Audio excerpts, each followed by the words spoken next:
Kay Montinola inamin na ang relasyon nila ni Kyle Echari.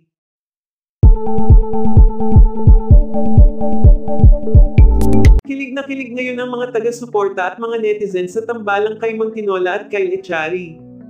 Ito ay matapos nang maganap ang isang interview kung saan inamin ni Kyle na humahanga umano ito kay Kyle. Sobrang kilig na kilig at hindi maipaliwanag ni Kyle ang nadarama nito ng mga sandaling iyon. Ayon pa dito, sobrang caring at napaka-humble umano ni Kyle at ito umano ang isa sa mga hinangaan umano nito dito.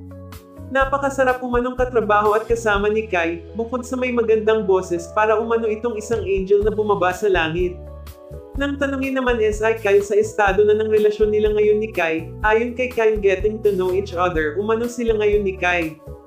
At kung ano man ang meron umano sila ni Kyle masaya umano siyang nakakasama at nakakabanding umano niya ito. Samantala marami naman ang nagsasabing bagay umano sina Kyle at Kyle hindi umano may kakaila ang sweetness nila sa isa't isa at kung paano ito tingnan at alagaan ni Kyle.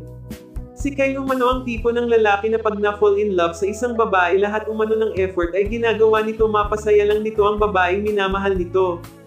Ayon pa sa source lagi umanong binibisita si Kyle at inaalam umano ni Kyle kung safe bang nakauwi ng bahay si Kyle Montinola. Ayon pa sa aming nakalap na impormasyon nililigawan na umano ni Kyle si Kyle at lagi umano nitong pinapadalhan ng mga bulaklak ang dalaga. Maging ang pamilya ni Kyle ay gustong gusto din umano si Kyle para kay Kyle. Hindi umano mahirap mahalin si Kyle dahil napakamasayahin umano nito at wala umanong masamang tinapay si Kyle. Samantala sa isang interview kay Montinola kahapon lang September 24, 2025 tahasan nitong inamin ang totoong relasyon nila ni Kyle Echari.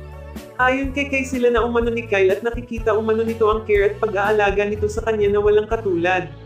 Sobrang saya at sobrang kakaiba umano ang relasyon meron sila ni Kyle. Hiling niya na suportahan sila ni Kyle as love team at as a real life couple.